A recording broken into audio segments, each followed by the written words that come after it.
All right, y'all. I am going to open another box of these, and we're going to see what happens because Cameron opened the last box, and we've been very consistent with these in terms of what we're getting per box. We're getting some real good stuff. I know that all y'all know more about it than I do, but that's okay because I'm learning. That's right. That's right. And you gotta learn. Comment down below though, guys, and tell me I'm wrong when I say this. When Pops learns how to play Magic, he's gonna be wanting to play all the time. Once you get the bug, it never stops. It pushes at you all the time. I believe that's a rare. Yep, that's a rare. And that is time shifted, which we'll put there. And just ditch the token. Right. Yeah, once you get the bug, you never don't have the bug. It's like a very persistent virus. Well, again, I kind of view this, once you get into this, you're going to get into all the strategy behind everything. First Mythic, Pop. So two packs in, we got our first Mythic. Not the best Mythic, time shifted. And then, and is that a rare? That's a time shifted card. So that's going to go with the Anger, yep. Okay. And a foil, common. We got a foil. And okay. So what were you saying? Once you get into it? Once you get into it, it's going to be like a lot of things in that you will continue to evolve in your strategy. You're going to look for new strategies. You're going to do the research necessary to get really good at this. And you're going to try a lot of different things. Yeah. And I think that's the part that's built in. Yeah, I think that's one of the appeals to Magic is that there are, I mean, mathematically speaking, I'm sure there is a technical limit, but it's somewhere in the hundreds of thousands or millions of strategies. There's just so many ways you can combine these cards and restrict the rule sets to challenge deck building skill sets. Like you can do commons and uncommons only. You can only do jank rares. You can do commander. And you can do all these other formats. It's just such a beautiful game with so many ways to enjoy it. What do you got in that foil slot there, Pop? Okay, Judge Unworthy. Yeah, okay. Yeah, exactly. And the more you play, the more you want to explore some of these strategies. Yeah, I can see that. It's just fun. It's enjoyable. Well, for that matter, I would imagine that some folks get very good at one particular strategy. And they pursue that. So they'll go into, I don't know what that is. Toss it. Okay. That is true. You tend to kind of sink, that's called an archetype. So you tend to kind of sink into your natural groove in an archetype. So Patrick. Well, I hate to phrase it that way in terms of sinking into your groove as opposed to playing to your strengths. So every individual may be good at one, or better at one particular strategy than another. I don't know what that is. That's a rare. Okay. Yeah. Yeah, no, that's a great observation, Pop. And it's definitely true. And I think we all, Magic players that are actually watching and listening, comment on this because the fact is, you know, we all lean towards the archetypes of our, I guess, comfort. So Patrick, as an example, is a control player. Die hard. That guy wants to drag the game out as long as humanly possible and make everybody miserable. And he just loves it. He loves it. He loves the long game. Some people like piss blitz aggro where they put down as many creatures as fast as possible, turn them sideways and try to get done so they can go to the nearest hot dog stand in between the rounds. And then there's guys like me that enjoy aggro control strategies that are more of a mid-range or mid-game type approach. I think that's another Mythic, Pops. Okay, I was going to say something a little Mythic bit number different, 2. right? Yep. Hey, I'm into okay. that. That's also a time-shifted card. Yes, that's right in here, Pops. Right here, okay. And just a random foil and common. Okay.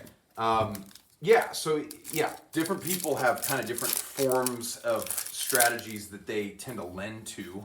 And in fact, many strategies are named after professionals that tended towards that strategy, that were successful with that strategy. And I'm assuming Magus? Nice, Pop. Good pull. Lava Spike. Cool. Time shifted. So I would assume that certain decks lend themselves more to particular strategies than others do. Absolutely. So some decks are combo in nature. Some decks are aggro. You want to hit them hard the first 3 or 4 turns of the game. You're trying to seal the game up quick. Some decks are trying to drag it out to play bigger spells. so that they can play big bombs and finish the game in the late game.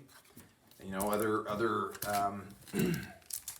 other strategies are a little bit more, I guess, ethereal in their approach or disruptive in their approach. They like to discard cards. They like to destroy lands and kind of neuter the opponent's strategies.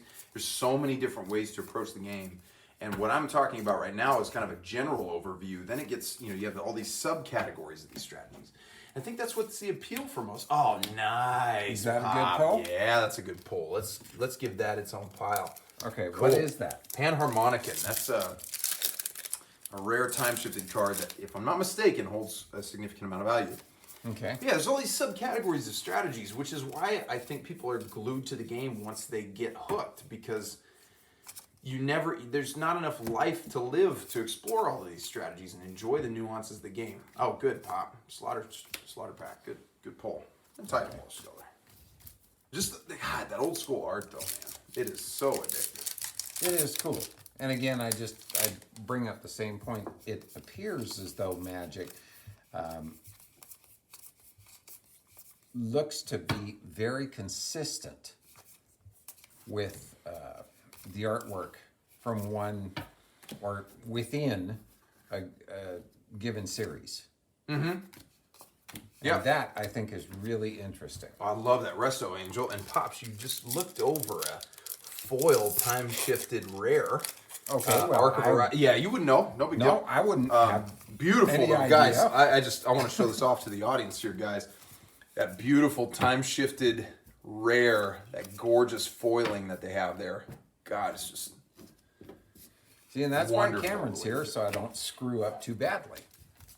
Oh, you're doing fine. This is great. But I will say, guys, we're kind of light on value in this box. It's not as dense as the previous 4 boxes, so Yeah, but good to see. I mean, honestly, good to see some variation, to see what is out there, because what do you got there? Oh, Young Pyroman, that was sitting at $15 if I remember right. So okay, and there is not terrible. But we're also not even halfway. And Exactly. again, a nod to the whole 36 packs in a box concept. I love this product so far, guys. I can't wait to draft it. You know, I'm looking forward to taking a box myself with my buddies privately and drafting the crap out of this thing. That's so cool. Those time-shifted cards are so cool. So Pops, what do you think the appeal is for you? So you haven't actually gotten to play a game yet. Yeah, now that's something everybody needs to understand. I have never. Pops has never played a game, guys. I've never played a game. I've never been schooled in how to play a game. So just in doing this, looking at it, going through these cards, Another mythic. Yeah, so it's going to be where's our here. mythic? So we're looking at lower value mythics this box, guys. Which again, good thing to kind of take note of. Some boxes you're going to hit the lower value mythics. It's not going to be as valuable as another box. I think from an absolute novice's standpoint, in just going through these cards, even flipping through them as quickly as I am, which is slow compared to Cameron, but every one of these things have a bunch of text written on them. Now, I don't know what that is. Okay. Time shifted. So they all do something different.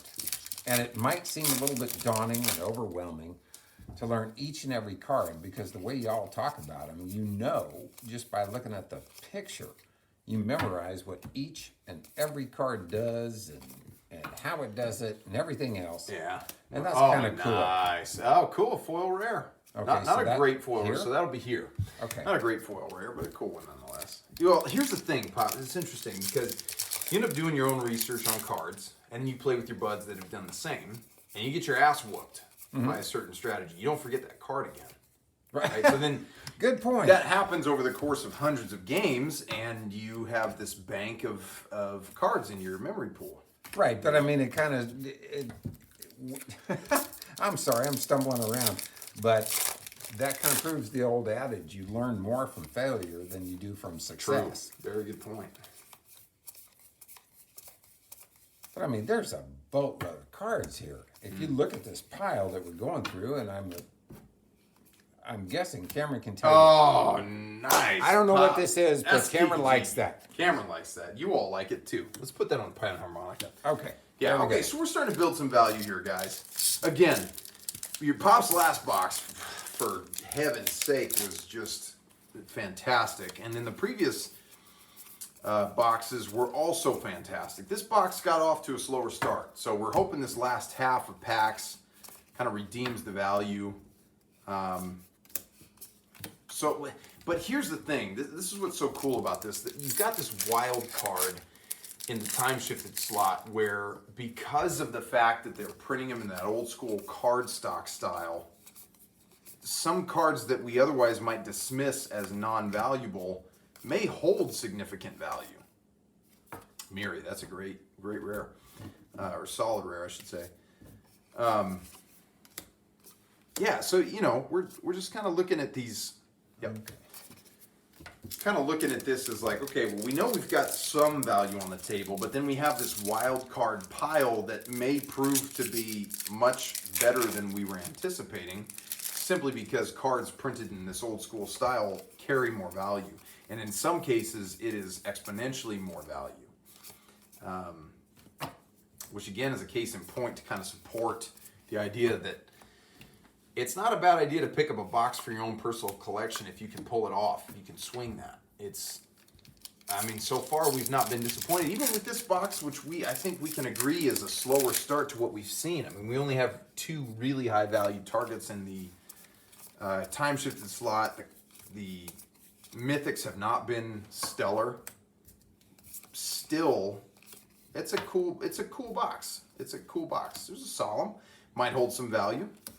We'll check on that later.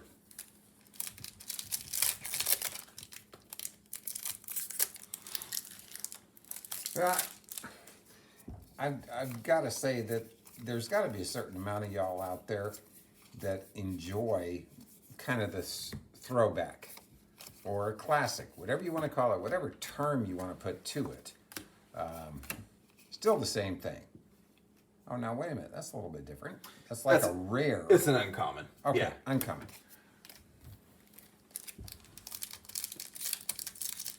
Yeah, right. To your point, Pop, just the value of nostalgia, being able to revisit it. Guys, I'm hoping there's some old school Magic players in here, and I want your comments. I want to know what your experience was with this block, because this was from the days of blocks, for one. I mean, where it was there's 3 something. sets in a block. Is that a mythic? Did they print Hypergenesis as a mythic? They sure did. We'll have to check on the value, Pop. We'll put that in the mythic pile there and take a peek later. Okay. Tangible version. Cool. Yep. So it looks like, including this pack, we've got 9 left to run. 9 left. Yeah, so what we've got to do is hit those things that are considered really rare in these last 9. Not bad. Sophie has always been a pretty strong mid-grade type rare. It saw a lot of play in the Timespiral block with certain aggro decks. And even now, I think, holds a decent value to kind of help pay for the pack, so to speak. Well, you know, sometimes you got to go beyond paying for the pack.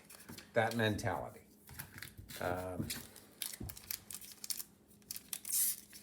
If it has the kind of value you want for the way you play, then that's invaluable. That's a fair point. Right? Yeah. And if you again play to your strengths, and this particular deck provides everything you need to play to your strengths, then you have to consider that. Okay, there's another mythic, and that's got some value, Pop. And then a sigil afterwards. So that's for Sigiled Throne. Okay, and where's that go? That's going to go with the time shift. I don't know where it sits, but still a cool card.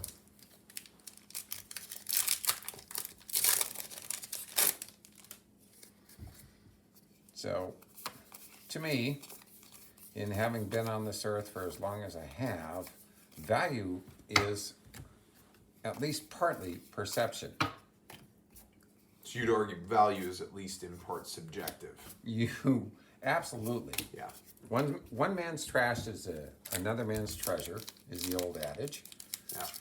And again, you play to your strengths in anything you do. Sure. So it's not all it doesn't all come down to financial value for you. It's also enjoyment factor. It's the intangibles. You bet. We need a separate thread, life lessons with Pops. Ha!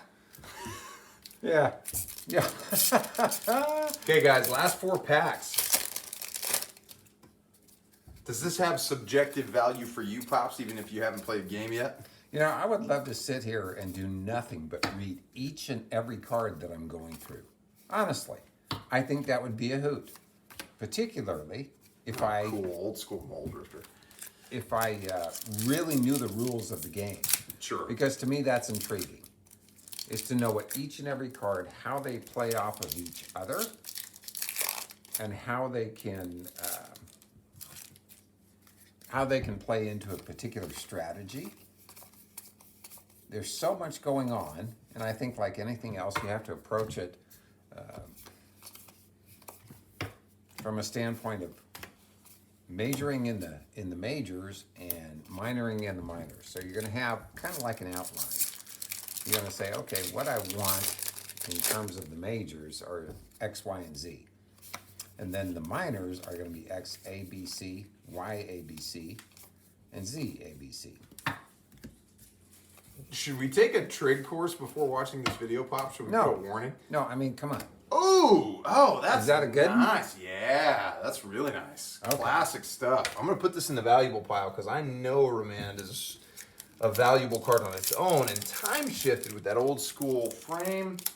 I'd be willing to bet it's got some value on its hands. Cool, cool pull. Okay, here we are. Final pack of this box. Oops.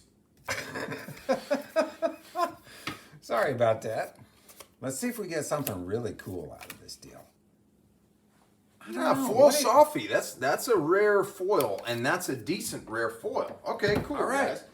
Well, thanks for joining us for box number 5. I'm telling you, if I had the time and the money, I'd be making 50 of these videos, guys. I hope you have enjoyed the time. We'll catch you next time on Pack Rats MTG.